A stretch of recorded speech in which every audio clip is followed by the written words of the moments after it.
As férias acabaram, faltam 10 rostos para conhecer os campeões de 2025. Portanto, para a McLaren chegou a hora da tempestade, depois da calmaria. Sejam bem-vindos então à 15ª rodada do Campeonato Mundial de Fórmula 1, o Grande Prêmio dos Países Baixos. 10 pessoas marcarão o novo campeão mundial de Fórmula 1 e a equipe que alcançará 10 títulos de construtores.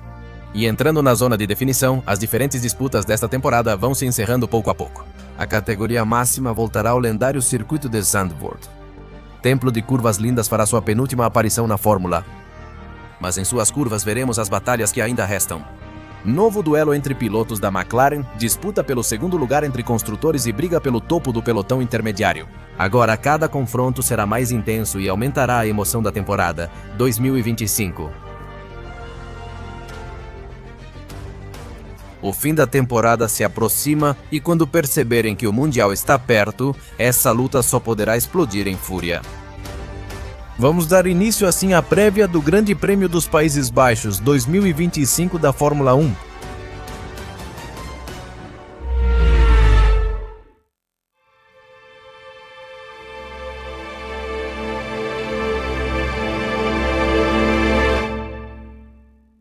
O último requisito de paz da temporada terminou. A Fórmula 1 volta de férias que pareceram eternas. 10 corridas que marcarão a história de um novo campeão mundial da Fórmula 1. Uma batalha interna que vai explodir conforme o fim da temporada se aproxima. 10 corridas que vão decidir se o novo monarca da Fórmula 1 será australiano ou britânico. E qual será o maior atrativo desta reta final deste ano, 2025?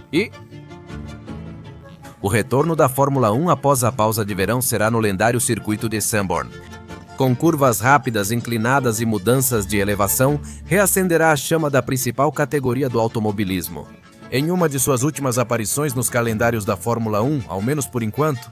Então, senhoras e senhores, é hora de conhecer o local que dará vida a este grande prêmio através da seção do circuito para conhecê-lo a fundo e em todos os detalhes.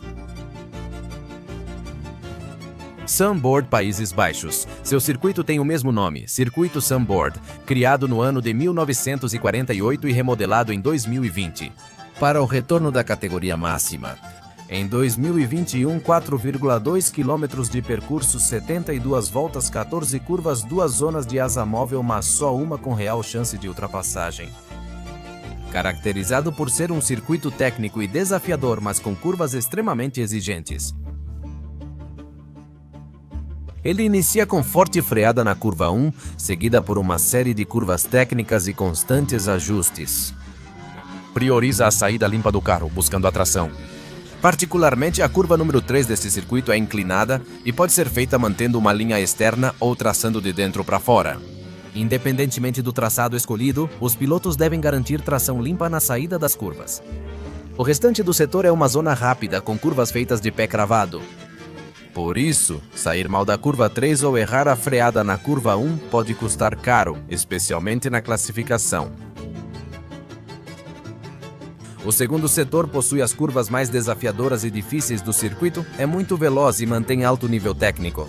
E onde tudo começa pela rápida curva em descida para a direita de Shea Black. Na minha opinião, é a curva mais difícil do circuito. Depois vem outra curva rápida, a Masters Botch, e curvas de velocidade média nas 9 e 10.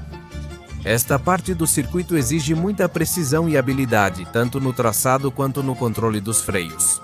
É muito fácil tocar a terra e perder o controle, ou frear demais ou frear tarde demais e perder tempo. Além disso, esse setor tem uma pequena reta, que é o primeiro ponto de ativação do asa móvel do Zandvoort. Na saída da curva 10, o dispositivo é ativado até a freada da curva 11. O problema dessa reta é o tamanho reduzido, dificultando ultrapassagens, e o asa móvel. Por isso, ela é usada principalmente para se aproximar dos rivais e tentar manobras em qualquer outro ponto deste circuito. O último setor é o mais rápido dos 3 da pista. Principalmente porque, apesar de contar com 3 curvas lentas, a maior parte dele é feita acelerando. Após as chicanas lentas da 11 e 12, os carros enfrentam a área mais veloz de Zandvoort.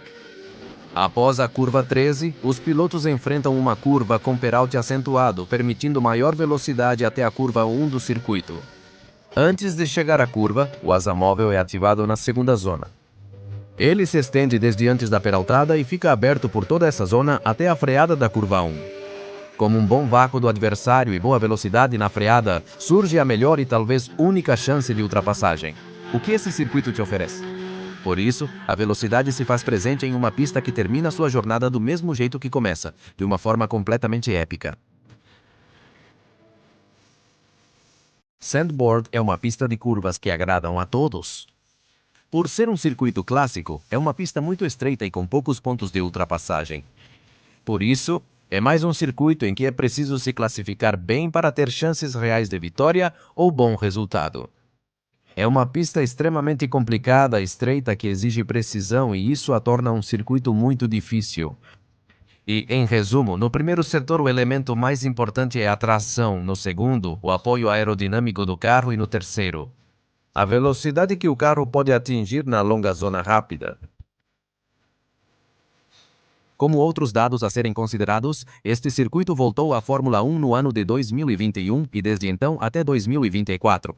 O safety car só foi usado em 2022 e 2023. Foi preciso neutralizar até 4 vezes com esse dispositivo.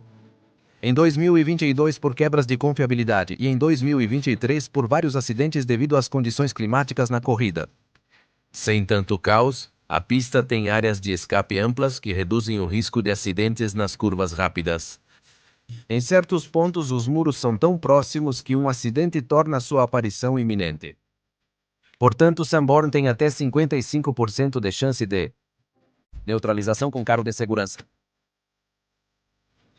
Neste circuito, elementos como os freios e a tração são duramente castigados devido à grande quantidade de curvas lentas, precedidas por longas retas de alta velocidade, tornando esses elementos extremamente importantes na hora das configurações. E Sandboard, por ter poucas retas longas e muitas curvas rápidas, exige acerto de carga aerodinâmica média-alta nos monopostos para enfrentar os setores travados. E como expliquei anteriormente, só existe um ponto-chave para realizar manobras de ultrapassagem, que fica na curva número 1, em combinação com a reta principal. Devido à grande zona de asa móvel desde a curva 13, toda essa região é a única chance de ultrapassar neste circuito. É preciso acompanhar o adversário e muitas vezes ser corajoso nos freios na curva 1. O lado positivo dessa curva é que, se o piloto emparelhar com o adversário, pode ultrapassar por dentro ou fora da curva. Ter a condição e oportunidades certas para ultrapassar é muito complexo, que isso aconteça em uma pista extremamente estreita e com pouco espaço. Portanto, devido a isso, a dificuldade para ultrapassar nesta pista em uma escala de 1 a 5 é 4. Não é impossível, mas é extremamente difícil, tornando o Sandboard outro circuito onde se classificar bem faz 80% do trabalho no dia da corrida. Antes, no pit lane de Sandboard, a velocidade era de 60 km/h. Este ano, decidiram aumentar para 80 km/h, tornando o trânsito pelo pit lane bem mais rápido. Sua entrada e saída seguem a reta principal, sem necessidade de desvios ou cortes de pista. E uma parada completa? E a troca de pneus com a nova velocidade do pit lane é calculada em cerca de 15 segundos aproximadamente.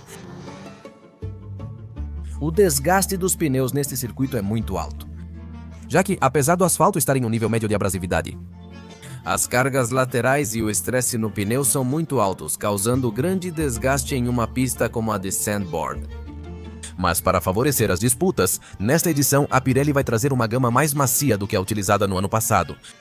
Os pneus escolhidos são C2, C3 e C4, que compõem a linha intermediária do fabricante italiano. Poucos circuitos no planeta são tão espetaculares quanto o Sandboard, pistas que exigem um nível de concentração altíssimo e que permitem pouquíssimo espaço para erro. Tornam a pista neerlandesa um traçado único, da velha escola, desafiador. E que nesse desafio obriga a classificações perfeitas para maximizar qualquer oportunidade de conseguir um grande resultado no dia da corrida. A pista é muito difícil, por isso conquistá-la é um desafio completo. Algo de que, até agora, poucos pilotos podem se orgulhar. Conquistar isso e vencer em um traçado tão espetacular que em breve deixará a Fórmula 1. Neste momento, o trono de 2025 aguarda apenas quem veste laranja. Com 10 rodadas restantes, pressão, nervosismo e desespero crescem conforme os pilotos se aproximam do fim da temporada. Por isso, a batalha entre Piastri e Norris está claro que em algum momento vai explodir. Agora, só falta saber quando isso vai acontecer. Poderia acontecer que, mesmo nessa pista de ultrapassagens difíceis, seja o caso em que essa batalha exploda. Por fim, na temporada de 2025. Então, senhoras e senhores, vamos ver um por um os times e pilotos para ver o que espera as 10 equipes em o circuito de Zandvoort. Neste ponto, e como já destaquei praticamente desde o início desta prévia, a McLaren está a caminho de se tornar 10 vezes campeã mundial de construtores. A atenção está na disputa pelo título de pilotos. Norris e Piastri, a 10 rodadas do fim, têm apenas 9 pontos de diferença. Por isso, à medida que se aproxima o momento da definição do Mundial, a tensão e a intensidade dos confrontos aumentam gradualmente. É claro que eles são favoritos para vencer este grande prêmio.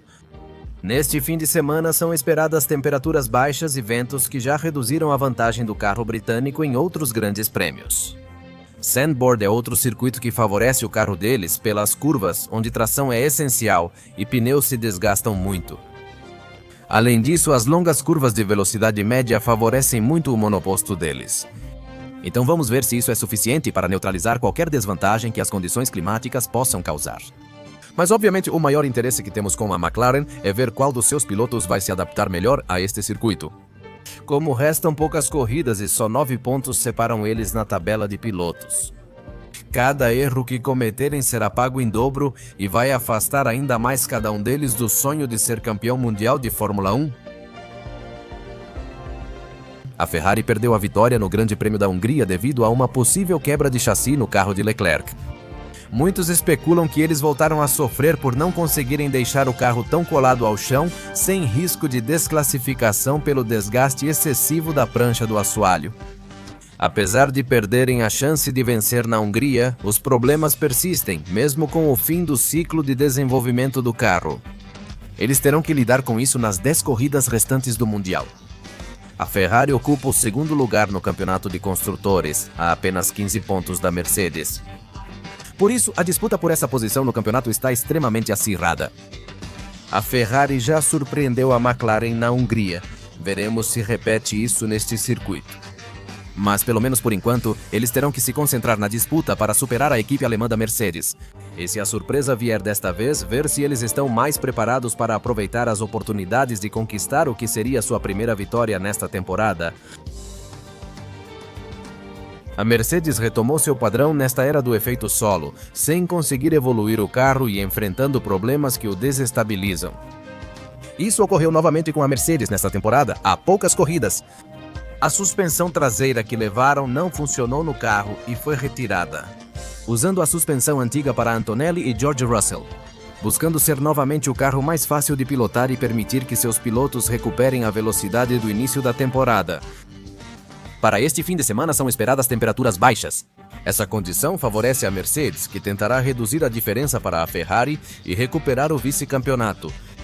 Sua principal preocupação até o fim da temporada deve ser entender seu departamento técnico.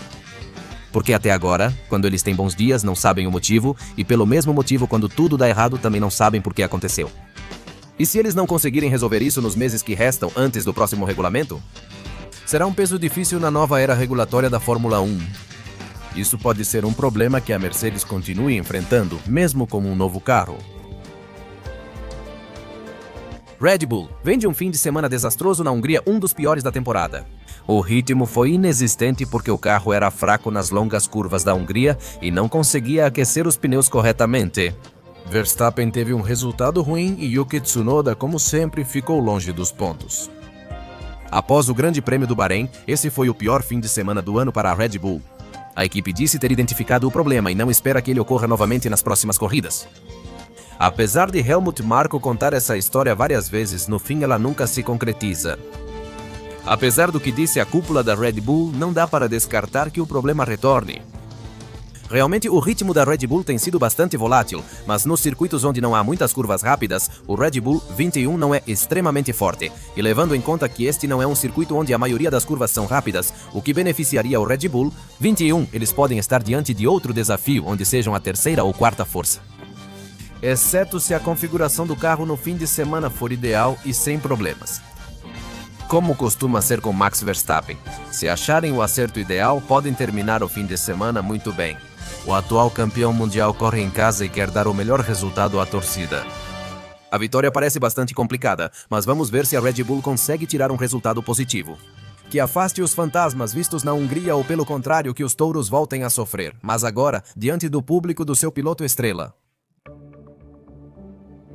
A Williams enfrenta as 10 corridas finais buscando manter o quinto lugar no campeonato de construtores, com 18 pontos à frente da Aston Martin e 19 da Sauber. A Williams segura um desafio para terminar como a melhor do resto nesta temporada, que começou bem, mas caiu por foco disperso e poucas atualizações. No entanto, eles chegam a um circuito que, pelas suas características, nunca foi muito favorável para o carro deles nesta temporada. Circuito com muitas curvas de velocidade média e algumas lentas, exigindo alta carga aerodinâmica. Isso costuma afetar o equilíbrio do seu monoposto e minimizar as chances de somar pontos.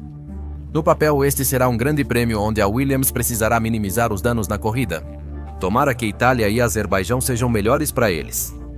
Vamos ver se conseguem surpreender, mas o cenário inicial não é favorável para a equipe de Groff. Aston Martin teve seu melhor grande prêmio do ano, marcando pontos duplos e sendo o destaque do pelotão intermediário, conquistando o melhor resultado do ano. E isso é algo bastante positivo, se não fosse porque a Aston Martin também não sabe por que foi tão competitiva na Hungria. Num primeiro momento, eles atribuem isso à nova asa dianteira e à sua força habitual em circuitos de alta carga aerodinâmica. Mas a Aston Martin precisou descobrir isso nas últimas semanas. Na verdade, é positivo que um pacote de atualizações funcione. Como Sandburg exige alta carga aerodinâmica, pode novamente favorecer a Aston Martin nesta temporada, que vai nos ajudar a confirmar se o que vimos na Hungria é realidade ou se, pelo contrário, aquilo foi apenas uma ilusão. Mas definitivamente será muito interessante o que a Aston Martin pode apresentar neste fim de semana. A Sauber reconhece o potencial do carro após as atualizações. O objetivo de Sandburg é somar pontos para garantir o quinto lugar da equipe na tabela de construtores. A motivação está alta após o grande fim de semana na Hungria, onde somaram pontos com Gabriel Bortoleto. Eles sabem que com o carro equilibrado podem pontuar se começarem bem desde sexta-feira. Vamos ver se a Sauber mantém a sequência de pontos em um circuito favorável ao seu carro. E eles surgem cada vez maiores nos retrovisores da Williams Racing. A Bulls chega a Zandvoort para tentar voltar à disputa de melhor do resto, com seus pilotos em fases opostas. Liam Lawson se recuperou e marcou pontos nas últimas corridas, enquanto Hadjar não pontua desde o Grande Prêmio da Espanha. Nem os touros de corrida tentam recuperar espaço na disputa ainda aberta pelo melhor do resto. Eles precisam que os dois carros estejam alinhados e aproveitem as chances, pois o potencial já foi mostrado nas últimas corridas. Mas eles precisam que ambos os carros pontuem se quiserem retomar o rumo da disputa e voltar a entrar no grupo onde estão. Williams, Aston Martin e o pessoal da Sauber. Haas, a equipe mostrou potencial, mas os resultados não demonstram isso. Além disso, desperdiçaram várias oportunidades na temporada. Eles sabem que precisam usar seu potencial para sair da posição atual como o segundo pior time de 2025. As oportunidades são poucas e só Esteban Ocon pontuou nas últimas corridas. Berman precisa recuperar a confiança no carro para voltar a atuar como no início da temporada e ajudar a equipe a sair do nono lugar. Vamos ver se a Haas consegue maximizar suas chances, mas para falar a verdade, parece complicado que os pontos apareçam no circuito de Zandvoort, embora uma corrida caótica. Todos sabemos que tudo pode acontecer com essa equipe. Sobre a Alpine, pouco a dizer. A equipe segue em reestruturação e teve um dos piores GPs do ano na Hungria. Mas essa será a última corrida que eles disputarão antes da chegada de Steve Nielsen, que atuará como novo diretor-geral da Alpine. Tomara que ele seja a peça que falta para colocar nos trilhos uma equipe hoje totalmente perdida. No entanto, este circuito pode ser uma boa oportunidade para os franceses, já que é um circuito de alta carga aerodinâmica, onde uma de suas maiores fraquezas é neutralizada, ou seja, o motor. Portanto, veremos se, aproveitando essa condição e com um pouco de sorte com a meteorologia esperada para este fim de semana, a Alpine pode voltar a marcar pontos. Mas mesmo que consigam, parece difícil que saiam do fundo da tabela de construtores, levando em conta que as atualizações já terminaram faz tempo. Para a equipe francesa, sem esperar grandes mudanças, a Alpine precisa encerrar a temporada com esse carro difícil. Por parte da meteorologia, neste fim de semana, o céu de Sanborn vai nos fazer ficar de olho nas nuvens, já que pode trazer surpresas neste fim de semana. E aqui para sábado e domingo há uma leve probabilidade de chuva em ambos os dias, o que pode complicar equipes e pilotos. No sábado, há uma probabilidade de 30% e no domingo há uma probabilidade de 40% de que a chuva apareça. A probabilidade segue baixa, mas há risco de um fim de semana chuvoso no circuito neerlandês. Também são esperadas temperaturas entre 17 e 19 graus. Então, senhoras e senhores, por enquanto preparem-se para um fim de semana nublado, mas com possibilidade de chuva, que vire de cabeça para baixo a competição do Grande Prêmio dos Países Baixos. Para encerrar o pré-show, vamos à seção de dados históricos do Grande Prêmio e do circuito de Zandvoort. Países Baixos. Está na Fórmula 1 desde 1952, embora não continuamente no calendário da categoria máxima. Todas as edições ocorreram no circuito de Zandvoort, única sede deste grande prêmio. Um circuito reformado e redesenhado várias vezes. Seu traçado original de 1948 difere bastante do desenho atual, redesenhado para 2020. Mas infelizmente, apesar de ser uma pista espetacular com elevações e curvas rápidas e inclinadas, após a edição de 1996, ela se despedirá da categoria, abandonando sua posição no calendário. Mesmo com um multicampeão mundial no grid do Grande Circo. Os Países Baixos tiveram só 17 pilotos na história da Fórmula. Antes da chegada de sua maior lenda, esses pilotos foram mais discretos do que gloriosos na categoria. Até 2015, o maior piloto do país na Fórmula 1 era Jos Verstappen, único a subir ao pódio 2 vezes no ano. 1994, mas após o nascimento de Max, isso mudou radicalmente. E Max Verstappen é o maior piloto desse país e um dos maiores, estatisticamente falando, da Fórmula 1. O único piloto vindo dos Países Baixos que foi bem sucedido, tendo 65 vitórias na Fórmula 1 e 4 títulos mundiais. Bem, pelo menos até este momento. É o único piloto neerlandês a vencer seu grande prêmio em casa, feito alcançado consecutivamente em 2021, 2022 e 2023. Por isso Max é o piloto mais bem-sucedido dos Países Baixos. Mas, estatisticamente falando, ele é o único sucesso que esse país deu ao mundo da Fórmula 1. A volta mais rápida em corrida registrada neste circuito está em posse do britânico Lewis Hamilton, que em 2021 marcou o melhor tempo com um cronômetro de 1 minuto, 11 segundos e 97 centésimos.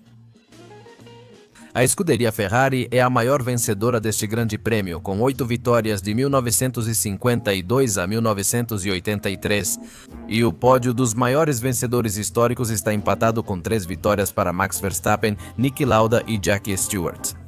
O maior monarca até agora neste circuito é Jim Clark, único com 4 vitórias, em 1963, 1964, 1965 e 1967. Vamos ver se, nas 2 últimas edições do Grande Prêmio, Max Verstappen toma o posto de maior monarca do circuito. Embora, pelo menos na edição deste ano, pareça bastante complicado que a vitória possa acontecer. Senhoras e senhores, encerramos a prévia do Grande Prêmio dos Países Baixos 2025 da Fórmula 1. Mas te pergunto, você acha que nesta corrida a rivalidade entre Piastri e Norris vai explodir? Acredita em um vencedor surpresa em Zandvoort? E claro, me diga seu top 3 de quem você acha que serão os 3 primeiros pilotos que vão ocupar o pódio ao final deste domingo no Grande Prêmio dos Países Baixos. Compartilhe suas opiniões nos comentários. Me despeço pedindo que deixe um joinha se gostou do vídeo. Inscreva-se neste canal, ative as notificações para saber quando estou postando um novo vídeo e compartilhe este com seus amigos. Te convido a seguir nossas contas no Instagram e Twitter, o link está na descrição do vídeo. Nos vemos domingo para o resumo após o Grande Prêmio dos Países Baixos. Obrigado por nos acompanhar e até logo!